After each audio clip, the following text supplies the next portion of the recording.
Assalamu alaikum everyone. This is Nadia Sarwat. Welcome to the fifth lecture of isomerism. Today we will discuss about the enantiomers and diastereomers and what is the difference between enantiomers and diastereomers. जैसे कि हम पिछले lecture में भी enantiomers को study कर चुके हैं, लेकिन हम यहाँ पर इसको enantiomers को diastereomers के साथ डिस्कस करेंगे ताकि हमारे कॉन्सेप्ट्स मज़ीद क्लियर हो जाए। तो enantiomers जो होते हैं ये हमारे पास ऐसे ऑप्टिकल आइसोमर्स होते हैं जो एक दूसरे के मिरर इमेज होते हैं, but they are not superimposable to each other. In case of diastereomers हम कहते हैं कि डायास्टीरियोमर्स जो होते हैं वो एक दूसरे के मिरर इमेज नहीं होते। तो जब एक दूसरे के मिरर इमेज नहीं होते तो ऑब्वियसली ये एक दूसरे के साथ सुपर इम्पोजिबल भी नहीं होंगे। इसके बाद हम देख लेते हैं enantiomers और diastereomers जो हैं कि दोनों स्टीरियो आइसोमर्स की दो टाइप्स हैं। और enantiomers ऐसे ऑप्टिकल आइसोमर्स होते हैं जो एक दूसरे के मिरर इमेज होते हैं, लेकिन ये दोनों अलग अलग ऑब्जेक्ट्स होते हैं। जैसे कि मैंने लास्ट लेक्चर में एग्जांपल दी थी enantiomers की, हमारे दोनों हाथ, ये दोनों डिफरेंट ऑब्जेक्ट्स हैं बट एक दूसरे के मिरर इमेज लगते हैं हमें, seems like a mirror image but they are not superimposable to each other. So यहाँ पर हम बात करेंगे कि डायास्टीरियोमर्स क्या चीज़ है। स्टीरियो आइसोमर्स में ये ऐसे स्टीरियो आइसोमर्स हैं जो एक दूसरे के मिरर इमेज नहीं होते, और जब मिरर इमेज नहीं होते तो ये एक दूसरे के साथ सुपर इम्पोज भी नहीं करेंगे। यहाँ पर ये ग्रीन बॉक्स पे हम देखते हैं कि हमारे पास अगर एक ऐसा स्टीरियो आइसोमर है या मॉलिक्यूल है जिसके अंदर एक या दो टेट्राहीड्रल कार्बन एटम्स मौजूद हैं जिनके साथ 4 सब्स्टिट्यूएंट्स लगे हुए हैं जो कि डिफरेंट हैं, तो ऐसे मॉलिक्यूल जो होंगे वो enantiomer बनाएंगे। और अगर हमारे पास 2 या 2 से ज़्यादा कार्बन एटम या कार्बन एटम्स या कायरल सेंटर्स मौजूद हैं एक मॉलिक्यूल के अंदर, तो वो हमारे पास डायास्टीरियोमर्स बनाएंगे। अब देखते हैं हम प्रॉपर्टीज़ ऑफ enantiomers एंड डायास्टीरियोमर्स। तो enantiomers की physical properties like boiling point, density, solubility, refractive index ये सेम होती हैं, बट जब इनके ऊपर हम प्लेन पोलराइज्ड लाइट पास करवाते हैं तो इनकी डायरेक्शन जो होती है वो डिफरेंट हो जाती है। एक enantiomer जो होता है वो डेक्स्ट्रो रोटेशन शो करता है, मींस कि क्लॉकवाइज रोटेशन शो करेगा, और दूसरा जो होगा वो लीवो यानी कि एंटी क्लॉकवाइज रोटेशन शो करेगा। इसी तरह से अगर हम डायास्टीरियोमर्स की बात करें तो इनकी स्पेसिफिक डिफरेंट रोटेशन होती है, लेकिन इनका साइन जो होगा वो ऑपोजिट भी हो सकता है और सेम भी हो सकता है, मींस कि सेम रोटेशन भी हो सकती है और ऑपोजिट भी हो सकती है। अगर हम यहाँ पर एग्जांपल लें enantiomers की, तो enantiomers में हम लैक्टिक एसिड का मॉलिक्यूल देख रहे हैं। तो यहाँ पर ये है लैक्टिक एसिड का फॉर्मूला, ये वाले मॉलिक्यूल हमारे पास है लैक्टिक एसिड का। इसके अंदर हमने क्या किया है कि एक मिरर पास करवा दिया। जब मिरर पास करवाया है तो ये दूसरा वाला मॉलिक्यूल जो है ये इसका मिरर इमेज है, ठीक है। और दोनों जो होंगे एक दूसरे के मिरर इमेज तो हैं, but they are not superimposable to each other, means कि एक मॉलिक्यूल को दूसरे मॉलिक्यूल के ऊपर अगर हम रखें तो ये एक दूसरे को कवर अप नहीं करेंगे कम्प्लीटली, ठीक है।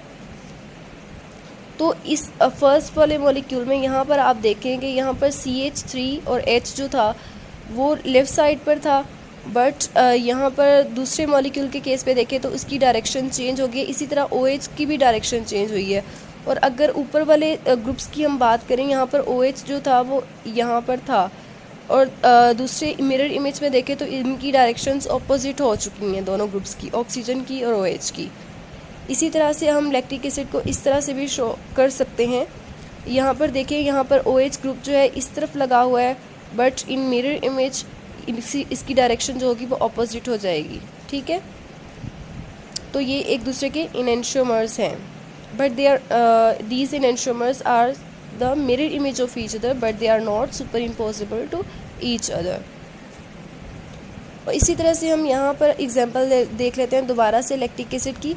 ये इसकी एल फॉर्म है, मतलब लीवो रोटेटरी लीवो रोटेटरी है, ठीक है, और ये इसकी है डेक्स्ट्रो रोटेटरी। यहाँ पर अगर लीवो के केस में देखें तो OH ग्रुप यहाँ पर लगा हुआ है। अगर हम दूसरी तरफ देखें तो यहाँ इसकी जो है ग्रुप्स जो हैं उनकी पोजीशन जो है वो चेंज हो चुकी है। OH दूसरी तरफ आ चुका है और हाइड्रोजन भी इसकी पोजीशन पहले यहाँ पर थी, अब यहाँ पर आ चुकी है, ठीक है। तो ये भी एक दूसरे के इनेंशियोमर्स हैं, और इसको हम जब एंटी क्लॉकवाइज रोटेशन होगी प्लेन पोलराइज्ड लाइट पास करवाने के बाद, तो उसको हम L से डिनोट करेंगे। और अगर इसमें D के साथ होगी मींस के प्लेन पोलराइज्ड लाइट हम पास करवाएंगे, तो अगर वो क्लॉकवाइज रोटेशन शो करेगा तो उसको हम D से डिनोट कर सकते हैं।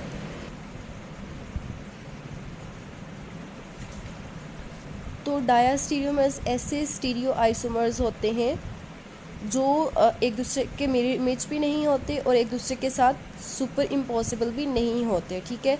और स्टीरियो आइसोमर्स ऐसे स्टीरियो आइसोमर्स जिनके अंदर 2 या 2 से ज़्यादा स्टीरियो सेंटर्स मौजूद हों, वो डायास्टीरियोमर्स बनाते हैं। और समटाइम्स हमारे लिए डिफ़िकल्ट होता है ये आइडेंटिफाई करना, डिटरमाइन करना कि 2 या 2 से ज़्यादा मॉलिक्यूल जो हैं ये स्टीरियो आइसोमर्स हैं भी या नहीं हैं।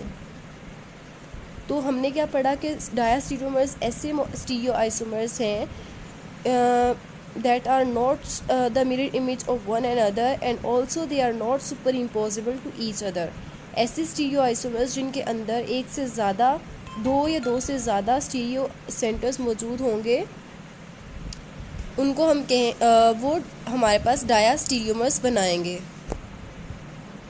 इसी तरह से डायास्टीरियोमर्स की हम फिज़िकल प्रॉपर्टीज़ देख लेते हैं। इनकी डिफरेंट फिज़िकल प्रॉपर्टीज़ होती हैं like melting point and boiling point, और इनको हम इजीली सेपरेट आउट कर सकते हैं। इनेंशियोमर्स जो होते हैं ये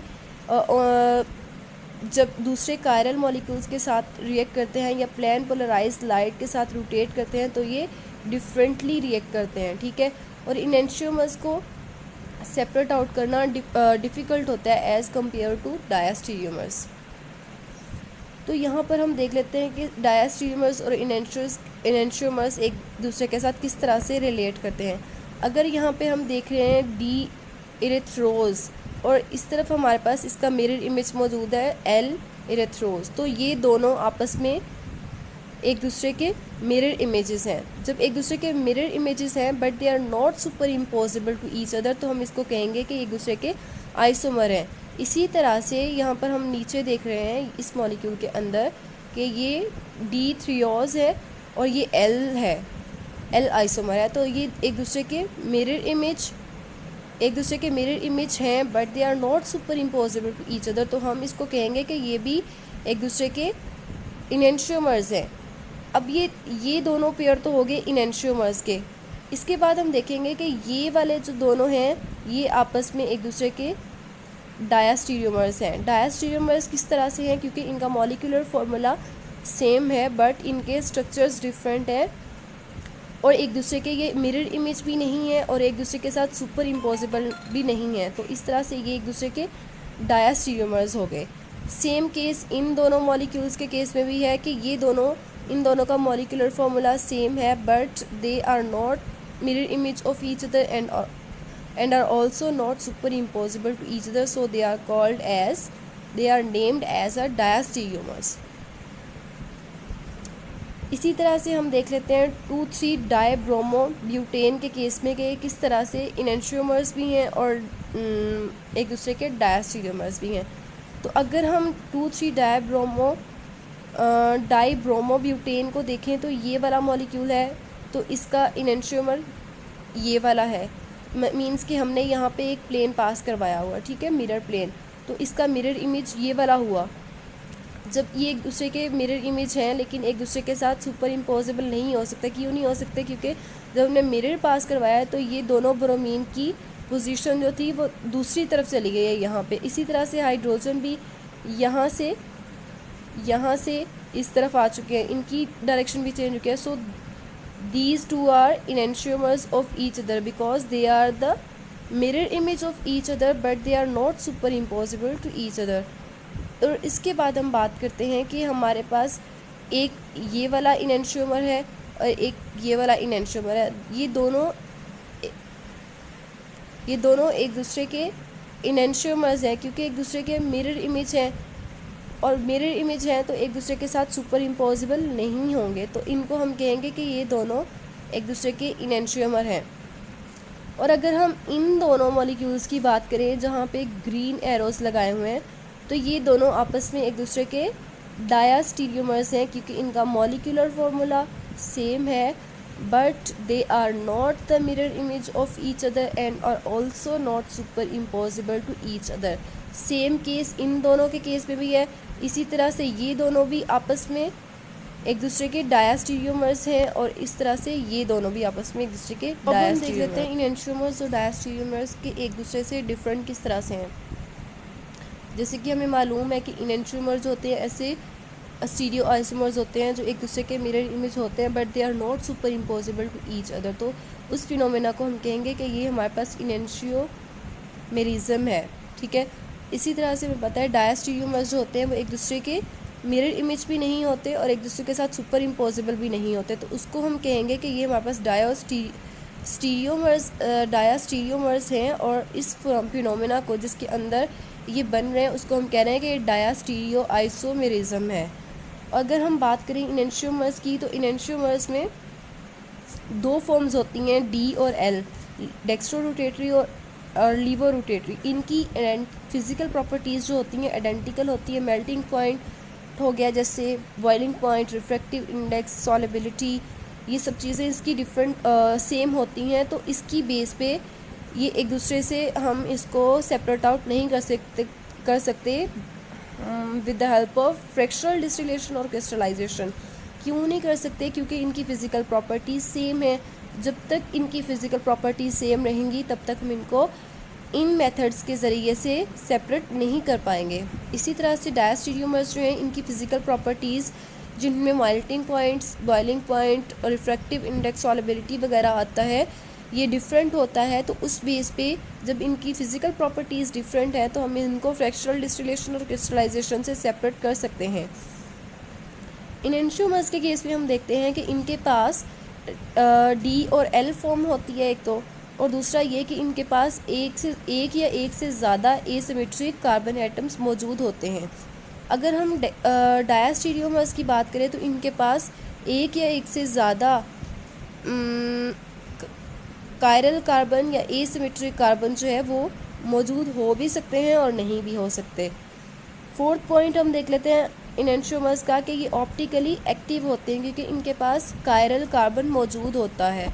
और डायास्टीरियोमर्स जो होते हैं ये ऑप्टिकली एक्टिव हो भी सकते हैं, नहीं भी हो सकते। इसका मतलब यह है कि इसके पास कायरल एटम मौजूद हो सकता है और एक कायरल भी मौजूद हो सकता है।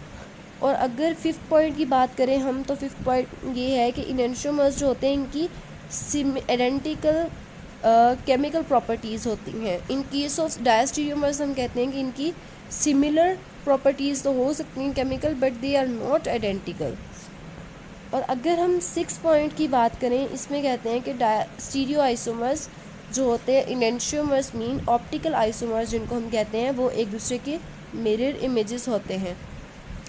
But in case of stereo isomers जो कि डायास्टीरियोमर्स बनाते हैं वो एक दूसरे के मिरर इमेज नहीं होते।